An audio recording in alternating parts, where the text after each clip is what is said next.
عشرۃ مبشرۃ بالجنہ، 10 لوگ جن کو دنیا ہی میں جنت کی بشارت سنا دی۔ اس حوالے سے جامعہ ترمذی میں ایک حدیث ہے کہ عبد الرحمن بن عوف کہتے ہیں کہ 10 لوگوں کو نبی صلی اللہ علیہ وآلہ وسلم نے ایک مجلس میں جنت کی بشارت دی، اور آپ علیہ السلام نے فرمایا ابو بکر فی الجنہ، عمر فی الجنہ، عثمان فی الجنہ، علی فی الجنہ، طلحہ فی الجنہ، زبیر فی الجنہ، عبد الرحمن بن عوف فی الجنہ، سعد ابن ابی وقاص فی الجنہ، اور ابو عبیدہ ابن جرح فی الجنہ۔ یہ 10 بندے بنتے ہیں۔ تو میرا سوال یہ عشرہ مبشرہ والی جو حدیث ہے تو اس کی سند کے لحاظ سے ذرا مجھے تھوڑا ایجوکیٹ کریں۔ تو عشرہ مبشرہ کی جو روایت ہے وہ جھوٹ ہے بھائی، ٹھیک ہے نا۔ اس میں صرف ایک جنتی ہے، وہ امیر المؤمنین علیہ السلام ہے۔ وہ ہمارے نزدیک اہل بیت علیہ السلام۔ ہاں تھوڑا اس کو ڈگ ڈاؤن کریں نا ذرا، کس طرح جھوٹ ہے؟ کیونکہ اس میں بہت ساری باتیں ہیں۔ دیکھیں، پہلی بات یہ ہے کہ ابو بکر ہے، اس کی خلافت باطل ہے، اس نے دین میں جو بدعتیں داخل کی ہیں، اس نے جو رسول صلی اللہ علیہ وسلم پہ جو حدیث گڑی ہے انما معاشر الانبیاء لا نورث ما ترکنا صدقہ، پھر اس نے ابو بکر عمر کو خلیفہ بنایا، ٹھیک ہے نا۔ امیر المؤمنین علیہ الصلوۃ والسلام رسول اللہ صلی اللہ علیہ وسلم کے جانشین تھے۔ پیغمبر نے بار بار کہہ دیا کہ میرے بعد علی علیہ السلام امام ہے، ابو بکر کو یہ امام بنائے تو یہ پیغمبر کے حکم کی مخالفت ہے، ٹھیک ہے نا۔ اسلام میں سب سے پہلے درار کس نے ڈالا ہے؟ ان لوگوں نے ڈالا ہے۔ جہنمی جہنمی جہنمی جہنمی۔ پھر عمر ہے، اس نے دین میں جو بدعتیں داخل کی ہیں بے شمار، طلاق کا طریقہ چینج کیا، متعے کو حرام بنا دیا، متعت النساء کو حج میں اس نے منع کر دیا، مقام ابراہیم کو چینج کر دیا، زکوٰۃ کو چینج کر دیا، نماز کے طریق کو چینج کیا، اذان کو چینج کیا، اس نے اللہ کو بلا کے تراویح کی نماز کو اس نے دین کا جز بنا دیا، حالانکہ اس کو پیغمبر نے امام نہیں بنایا تھا۔ پیغمبر نے کس کو امام بنایا تھا؟ نبی صلی اللہ علیہ وسلم نے امیر المؤمنین علیہ السلام کو۔ اس کے بعد اس نے شورا کا جو تماشا بنایا تھا کہ 6 آدمی ہوں، وہ شورا کو اس نے اسٹرکچر بھی ایسا بنا دیا کہ اس میں سے صرف عثمان ہی خلیفہ نکل سکتا تھا۔ یہ تو کوئی حدیث روایت تو نہیں، یہ سب اس نے اپنے سے کیا ہے، اور دین میں بدعت داخل کرنے والا یہ کہاں کا جنتی ہو سکتا ہے؟ جہنمی جہنمی جہنمی جہنمی۔ پھر عثمان وہی اور پھر میں آپ کو دکھا دوں یہی عشرہ مبشرہ۔ دیکھو ایک منٹ، یہ دیکھو عزیزوں، جو حدیث کی میں بات کر رہا تھا وہ حدیث یہ ہے۔ اچھا، کتاب ہے المحصول فی علم اصول الفقہ، تالیف محمد ابن عمر ابن حسین الرازی، الجزء الرابع، چھاپ مؤسسۃ الرسالہ، یہاں پر صفحہ نمبر 343 میں روایت کرتے ہیں ان عثمان اخر عن عائشہ بعض ارزاقها فغضبت، عثمان نے عائشہ کی تنخواہ کم کر دی، اس کی عطا کم کر دی، اس کا رزق کم کر دیا بیت المال سے۔ عائشہ کو غضب آیا، کہا یا عثمان اکلت امانتک وضیعت الرعیہ وسلطت علیہم اشرار من اہل بیتک، عثمان تو بیت المال کرتا ہے، امانت میں خیانت کرتا ہے، تو نے امت کو ضائع کر دیا ہے، اور اپنے قبیلے کو سب اشرار ہیں، وہ بدماش ہیں، ان کو تم نے سب مسلمانوں پہ مسلط کر دیا ہے۔ ولولا الصلوات الخمس لمشي إليك أقوام ذو بصائر يذبحونك كما يذبح الجمل، اور اگر تو صرف تجھ میں اتنا اسلام ہے کہ بس تو نماز پڑھتا ہے، باقی تو دین سے نکل گیا، اور اگر تیرا یہ نماز نہ ہوتا نا، ابھی میرے بہت سارے بیٹے ہیں جو بڑے شجاع ہیں، بڑے بہادر ہیں، وہ ان کو میں بھیج دیتا تو تجھے اونٹنی کی طرح تجھے ذبح کرتے۔ اونٹ جب ذبح ہوتا ہے نا، نحر دیکھا آپ نے اونٹ کا جب نحر ہوتا ہے، وہ اس میں بہت رقت ہوتی ہے، کیونکہ اونٹ لمبا ہوتا ہے، اس کو چاقو یہاں پہ مارتے ہیں، وہ کڑا ہوتا ہے، پھر وہ اس سے خون بہتا ہے، وہ بہت تڑپتا ہے، تجھے اونٹ کی طرح ہم ذبح کرتے ہیں، خود عائشہ کہہ رہی ہے اس کو۔ تو جواب میں عثمان نے کہا فقال عثمان ضرب اللہ مثلا للذین کفروا امرأة نوح وامرأة لوط، عثمان نے جب عائشہ نے اس کو قتل کرنے کی دھمکی دیا تھا، اس کے مقابلے میں یہ آیت تو پڑھی تھی عثمان نے۔ فكانت عائشة تحرض عليه جهدها وطاقتها وتقول أيها الناس هذا قميص رسول الله صلى الله عليه وسلم يبله وقد بليت سنته اقتلوا نعثلا قتل الله نعثلا۔ اس کے بعد عائشہ اپنی پوری طاقت لگا دی اس نے عثمان کو نیچے لانے کے لیے، اور کہتے رسول پاک صلی اللہ علیہ وسلم کی قمیض لوگوں کو دکھاتی تھی کہ دیکھو یہ قمیص پیغمبر کی ہے، یہ قمیص ابھی تک یہ پرانی نہیں ہوئی، لیکن سنت کو ان لوگوں نے تباہ کر دیا ہے۔ سنت ابھی قمیص تباہ ہونے سے پہلے سنت تباہ ہو گئی ہے۔ اقتلوا نعثلا، اس بڈھے کمینے کو قتل کرو، یہ بڈھا کمینہ اس کو قتل کرو۔ نعثل ایک یہودی عالم کا نام تھا مدینے میں، لمبی داڑھی تھی، عثمان سے اس کی شکل ملتی تھی، تو اس نے عثمان کا نام نعثل رکھا تھا۔ اس کے بعد جب ثم ذهبت الى مکہ، پھر عائشہ چلا، عثمان کے قتل وقت وہ مکے میں تھی حج کرنے کے لیے، وقربت من المدینہ تھی، مدینہ واپس آنے لگی، مدینہ کے قریب پہنچ گئی، اخبرت بقتل عثمان کے قتل ہونے کی خبر اس کو پہنچی ہے۔ تاریخ طبری وغیرہ میں لکھی کہ کتنی خوش ہو گئی، کتنی خوش ہو گئی کہ کہتے واہ واہ واہ واہ واہ واہ عثمان قتل ہو گیا۔ جہنمی جہنمی جہنمی جہنمی۔ عشرہ مبشرہ میں سے ایک طلحہ ہے اور ایک کون ہے؟ ایک عثمان ہے، عشرہ مبشرہ میں سے۔ یہ کتاب ہے تاریخ المدینہ المنورہ لابن شبہ، یہ 1202 ہے۔ یہاں پر عثمان کہتا ہے کہ طلحہ نے مجھ پہ پانی کاٹ دیا ہے۔ عثمان جو ہے اس نے امیر المؤمنین علیہ السلام کو پیغام بھیجا، ان فلانا یعنی طلحہ، فلانے یعنی طلحہ نے قد قتلنی بالعطش، اس نے مجھے میرا قتل کیا، میں پیاس سے مر رہا ہوں، پانی نہیں ہے، اس نے مجھے پیاس سے طلحہ مجھے قتل کر رہا ہے۔ والقتل بالسلاح اجمل من القتل بالعطش، اور اگر وہ مجھے تلوار سے مارتا یہ تو آسان بات تھی، اب وہ پیاس مجھ سے برداشت، وہ عثمان بوڑھا بھی تھا نا، تو 80 سال سے اس کو عمر زیادہ تھی، تو وہ جو ہے یہ پیاس سے میں مر رہا ہوں، یہ اگر وہ مجھے تلوار سے مارتا یہ زیادہ آسان تھا۔ فخرج علی رضی اللہ عنہ يتوكل على يد المسور بن مخرمہ حتى دخل على ذلك الرجل وهو يترامى بالنبل، تو امیر المؤمنین علیہ السلام وہاں پہ گئے، وہ جو ہے اس وقت وہ طلحہ جو تھا جنگ لڑ رہا تھا، اس عثمان کے جو محافظین تھے ان کے ساتھ ان کو تیر مار رہا تھا گلیوں میں اس طرح۔ جب اس نے امیر المؤمنین علیہ السلام کو دیکھا تو الگ ہو گیا، آ گئے ان سے بات کرنے۔ فقال له علي رضی اللہ عنہ ان عثمان ارسل الی انکم قتلتموه بالعطش، امیر المؤمنین علیہ السلام نے طلحہ سے کہا کہ طلحہ دیکھو عثمان نے مجھے پیغام بھیجا ہے، مجھے شفیع بنا کر بھیجا، مجھ سے سفارش کر رہا ہے کہ اس کو پیاس سے پانی تو نہ کاٹو اس پر، تم نے اس کو پیاس سے قتل کیا ہے۔ وَإِنَّ ذَلِكَ لَيْسَ يَحْسُنُ وَأَنَا أُحِبُّ أَن تُدْخِلَ عَلَيْهِ الْمَاءَ، یہ اچھی بات نہیں ہے، عثمان کو تم پانی دے دو، لڑائی لڑتے ہو اپنی جگہ لیکن پانی اس کو نہ کاٹو۔ فقال لا ولا نعمة عينين لا نتركه يأكل ويشرب، اس طلحہ نے کہا نہیں ہو ہی نہیں سکتا، ہم اس کو نہ کھانا دیں گے نہ پانی دیں گے۔ باہر تو اس طلحہ کو کس نے قتل کیا پتہ ہے آپ سب کو؟ طلحہ کو اس عثمان کے داماد مروان جو خود ایک صحابی ہے اس نے قتل کیا، ٹھیک ہے نا، طلحہ کو عثمان کے داماد مروان نے قتل کیا۔ اور اس کتاب استیعاب میں وہاں پر مروان کے سوانح حیات میں لکھا ہے کہ مورخین کے نزدیک کوئی نقاش نہیں ہے، نزاع نہیں ہے کہ عثمان کو اور طلحہ کو مروان نے قتل کیا۔ اور کس لیے قتل کیا؟ عثمان کے خون کا بدلہ لینے کے لیے۔ اور جب اس نے تیر مارا ہے طلحہ کے ٹانگ کو لے گیا، تو اسی وقت اس نے کہا، اپنے عثمان کا بیٹا وہاں پہ کھڑا تھا، تو اس نے اپنے عثمان کے بیٹے سے کہا کہ آج میرا دل ٹھنڈا ہو گیا، میں نے عثمان کے خون کا بدلہ لے لیا، اب اس کے بعد عثمان کے خون کا ہم بدلہ لے چکے ہیں۔ تو دیکھیں طلحہ بھی عشرہ مبشرہ، عثمان بھی عشرہ مبشرہ۔ طلحہ عثمان کو گھر کو گھیرا لیتا ہے، پانی اس پہ کاٹ دیتا ہے، ٹھیک ہے، اور اسی پیاسے حالت میں عثمان قتل ہو جاتا ہے۔ ایک عشرہ مبشرہ۔ دوسرا عشرہ مبشرہ ٹھیک ہے، طلحہ ہے، مروان اس کو اسی لیے قتل کرتا ہے کہ یہ عثمان کا قاتل ہے۔ تو اب بتاؤ یہ واقع ہو سکتا ہے کہ ایک بھلے ومن قتل مؤمنا متعمدا فجزاؤه جہنم خالدا فيها، جو ایک مؤمن کو عمدن قتل کرے وہ ہمیشہ کے لیے جہنم میں رہتا ہے، جہنم میں رہتا ہے۔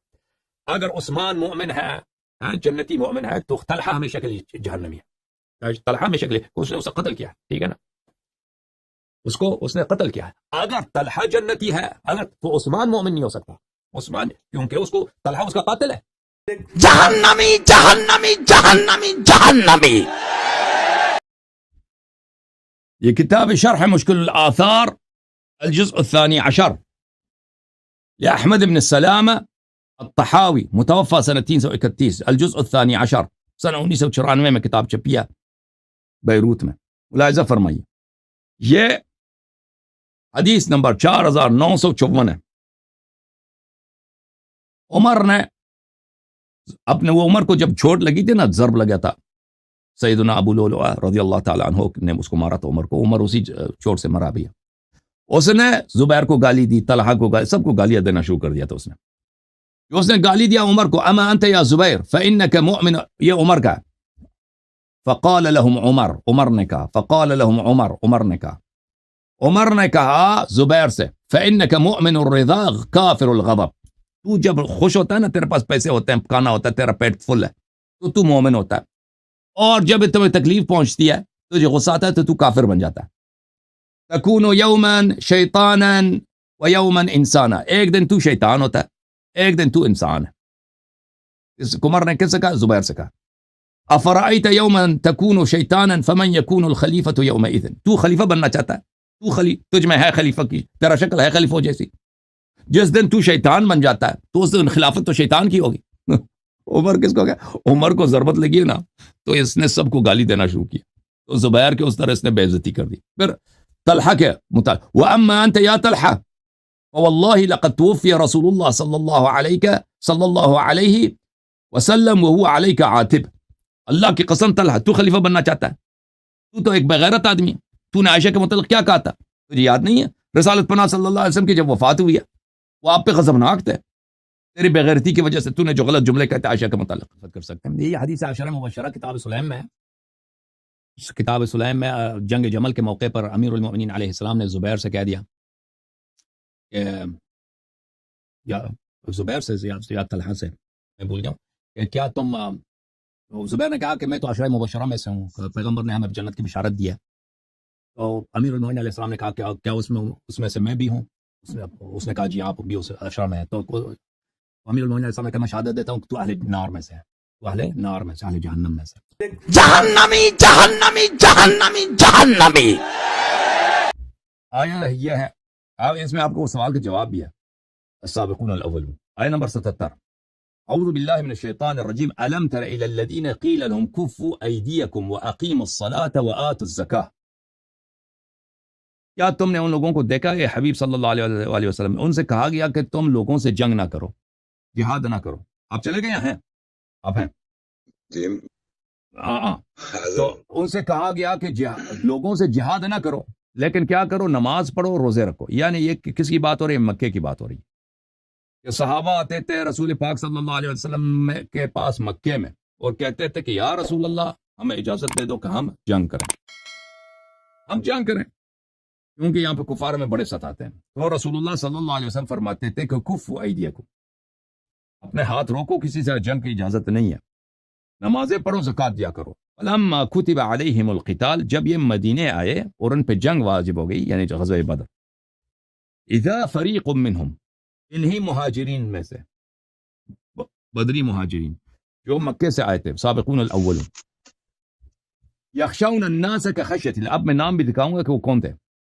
وہ کفار سے ایسے ڈرتے ہیں، مشرکین سے ایسے ڈرتے ہیں کہ جیسے کوئی اللہ سے ڈرتا ہے، اسی طرح، او اشد خشیہ، بلکہ اللہ سے بھی زیادہ کفار سے ڈرتے ہیں، اللہ سے بھی زیادہ کفار سے۔ یہی وہ لوگ تھے جو مکے میں شعر بنتے تھے، کہتے تھے کہ جہاد کا اب اجازت کیوں نہیں دے رہے، ہم جہاد کریں۔ اچھا، وقالوا، اور انہوں نے اللہ پہ اعتراض کیا، ربنا لما کتبت علینا القتال، اے اللہ تو نے ہم پہ جہاد واجب ہی کیوں کیا؟ کیا یہ کون سی بات ہے جہاد؟ کیوں جہاد؟ اب وہ اپنی باتیں مکے میں بھول گئے، یہ شعر بنتے تھے نا۔ اچھا، یہ کون تھے؟ میں ان کا نام بھی دکھاؤں گا آپ کو۔ لولا اخرتنا الی اجل قریب، ہم تو طبیعی موت مرنا چاہتے ہیں، ہم جنگ میں نہیں مرنا چاہتے، ہم اپنے بستر پہ لمبی عمر ہو جائے ہماری، 90 سال کو پہنچے، پھر ہم اپنے نواسوں کو دیکھیں، ہم اپنے ہماری لمبی عمر ہو، زندگی کاروبار ہے، عورتیں، ہم کہاں جائیں، ہم نہیں مرنا چاہتے۔ اجل قریب سے مراد کیا ہے؟ موت ہے، طبیعی موت۔ میں آپ کو دکھا دیتا ہوں کہ یہ کون تھے بھائی۔ بعض لوگ کہتے ہیں نا کہ مکے میں منافق نہیں تھے۔ یہ کتاب ہے المستدرک علی الصحیحین للحاکم النیسابوری، جلد نمبر 2، چاپ دار الفکر، کتاب چھپی ہے 2009 میں۔ ملاحظہ فرمائیے، یہ کتاب الجہاد ہے، کتاب الجہاد میں دوسری حدیث ہے۔ اسی حدیث کو نقل کرنے کے بعد کہ عبد الرحمن ابن عوف اور اس کے ساتھیوں کے متعلق یہ نازل ہے، اور اللہ نے شہادت دی کہ یہ فَإِذَا فَرِيقٌ مِّنْهُمْ يَخْشَوْنَ النَّاسَ كَخَشْيَةِ اللَّهِ وَأَشَدَّ خَشْيَةً، کہ یہ منافقین، یہ وہی لوگ ہیں جو کفار سے، اللہ سے زیادہ کفار سے ڈرتے ہیں اور اللہ پہ اعتراض کرتے ہیں کہ تو نے جہاد کیوں واجب کیا، ہم تو طبیعی موت مرنا چاہتے ہیں۔ یہ لوگ اس حدیث کو نقل کرنے کے بعد ھذا حدیث صحیح علی شرط البخاری، 24 حدیث نمبر ہے، ٹھیک ہے نا، حدیث نمبر 24 ذہبی نے تلخیص میں کہہ دیا علی شرط البخاری، بخاری کی شرط یہ حدیث صحیح ہے۔ بخاری کے شرط پہ صحیح ہے کہ عبد الرحمن ابن عوف وہی سابقون الاول ہیں. قرآن نے شہادت دے دی. یہ وہ لوگ ہیں کیسے لوگ ہیں اللہ سے نہیں ڈرتے کفار سے ڈرتے ہیں, اور اللہ پہ جہاد ہی تم نے کیوں واجب کیا, اور ہم تو طبیعی موت مرنا چاہتے ہیں. جہنمی جہنمی جہنمی جہنمی.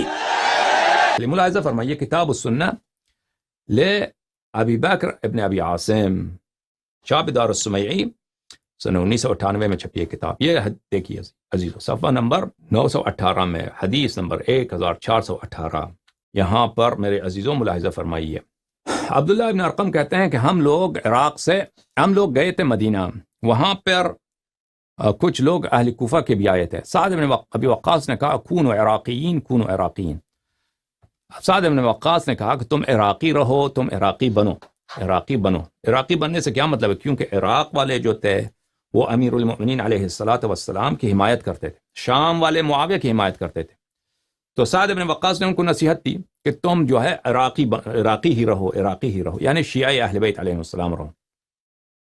وَكُنْتُ مِنْ أَقْرَبِ الْقَوْمِ إِلَيْهِ, اور میں سب سے زیادہ قریب تھا سعد کے.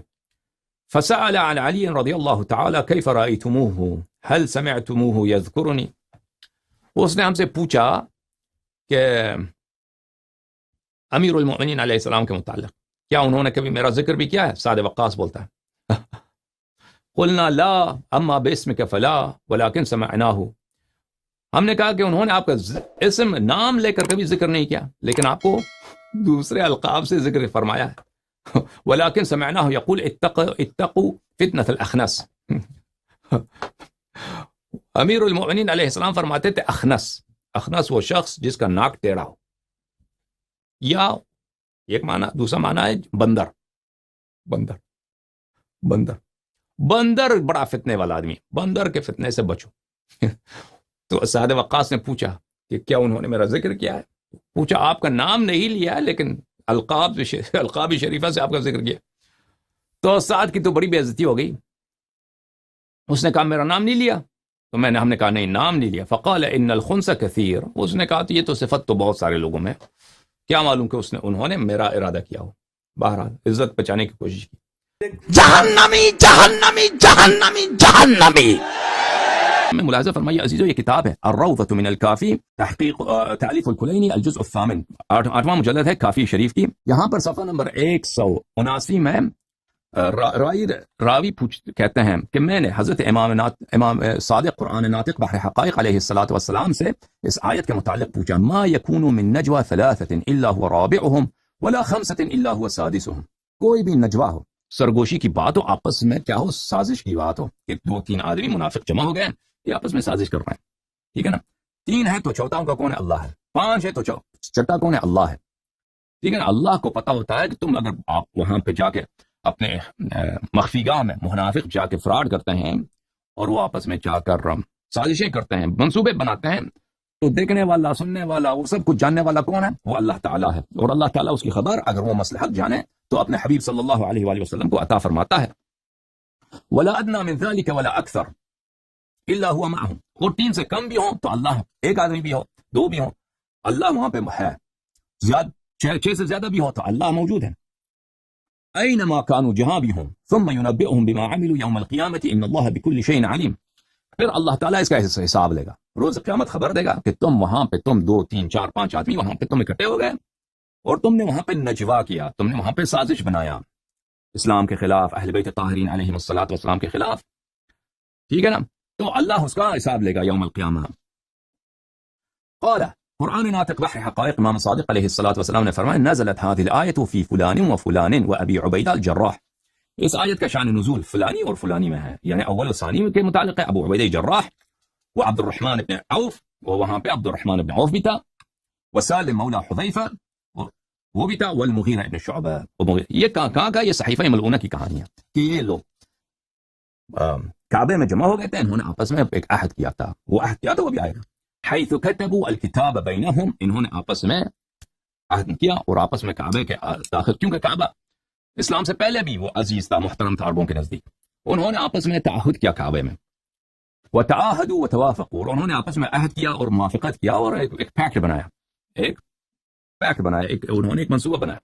لئن مضى محمد صلی اللہ علیہ وآلہ وسلم، جب حبیب خدا صلی اللہ علیہ وآلہ وسلم کی وفات ہو، لا تكون الخلافت فی بنی ہاشم ولا النبوة ابدا، ہم یہ کام ہرگز نہیں دیں گے کہ خلافت اور نبوت دونوں بنی ہاشم میں جمع ہوں، یہ کبھی ہم اس بات کی اجازت نہیں دیں گے۔ ام یحسبون، کیا وہ یہ سمجھتے ہیں انا لا نسمع سرهم ونجواهم، یا یہ منافق ہی سوچتے ہیں کہ ہم ان کے سر کو آپس میں وہ جا کر کعبے میں جو وہ پیکٹ بناتے ہیں، آپس میں نجوا کرتے ہیں کہ نبی کریم صلی اللہ علیہ وسلم دنیا سے چلے جائیں یا ان کو قتل کر دیں گے تو اس کے بعد جو ہے فوراً خلافت پہ ہم قبضہ کر دیں گے، اور خلافت کو بنی ہاشم میں امیر المؤمنین علیہ السلام کے ہاتھ جانے پہ کبھی اجازت نہیں دیں گے۔ تو کیا ہے ان کے سر اور نجوا، اس منصوبہ بندی، اس سازش کو ہم نہیں جانتے، ہم نہیں سنتے؟ بلا ورسولنا لدیہم یکتبون، جی ہرگز نہیں، ہمارے فرشتے موجود ہیں اور وہ لکھتے ہیں جو بھی اپنے نجوا میں کہتے ہیں۔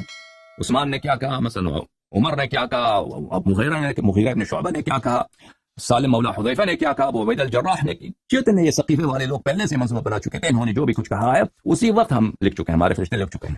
قال وهاتان الآیتان نزلتا فیہم ذلک اليوم، حضرت قرآن ناطق بحر حقائق امام صادق علیہ السلام نے فرمایا کہ یہ دو آیتیں بھی اسی دن جب انہوں نے یہ منصوبہ بندی کیا تھا، اسی دن رسول پاک صلی اللہ علیہ وسلم پہ نازل ہوا۔ جہنمی جہنمی جہنمی جہنمی